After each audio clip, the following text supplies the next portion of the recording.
আমি নামিরা। আমার height ৫ foot, গায়ের রং ফর্সা।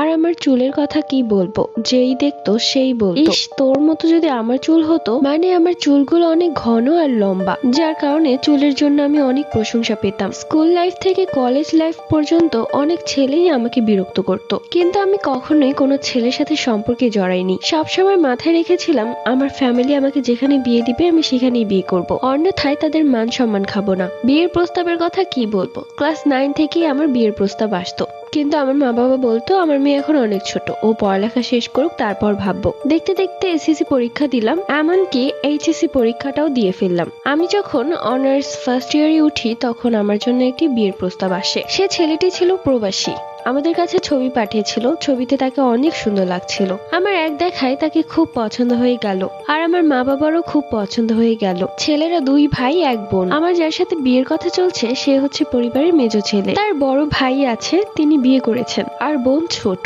সে এখন এসএসসি পরীক্ষা দিবে। তার বাবা 2 বছর আগে হার্ট অ্যাটাক করে মারা গেছে, আর ঘরের গিন্নি হচ্ছেন তাদের মা। আমার মা বাবা খুব পছন্দ করলো, কেননা আমার মা বাবা সবসময় চাইতেন যে আমার যেন যৌথ পরিবারে বিয়ে হয়, তাহলে কোনো বিপদ আপদে সবাই আমাকে দেখবে। আমিও ভাবতাম সবাই একসাথে থাকলে কতই না ভালো হয়, সবাই কত আদর করে। কিন্তু যারা যৌথ পরিবারে বিয়ে করেছেন তারাই হয়তো বুঝতে পারবে তারা ঠিক কতটা আর কিরকম আদর করতে পারে। যাই হোক, তাদের পরিবার থেকে আমাকে দেখতে আসলো। সেই দিন আমি খুব সুন্দর একটা লাল তাঁতের শাড়ি পরেছিলাম। তাদের সামনে যখন গেলাম তখন তারা আমাকে দেখলো। আমার শাশুড়ি তো আমাকে এক দেখায় পছন্দ হয়ে গেল। তিনি আমার চুল দেখেই বললেন মাশাআল্লাহ। সবাই আমাকে পছন্দ করলেও আমার হবু হাজবেন্ডের ভাবি আমাকে পছন্দ করলেন না। তিনি ওইরকম একটা কথা বললেন না, যেটা দেখে আমি মনে করেছিলাম সে আমাকে পছন্দ করেনি। তো যাই হোক, ভিডিও কলে আমার হবু হাজবেন্ডের সাথে আমাকে কথা বলিয়ে দেওয়া হলো। এর আগে অবশ্য সে আমার ছবি দেখেছিল, তখন সে আমাকে বলছে আমি নাকি ছবি থেকেও বাস্তবে অনেক সুন্দর।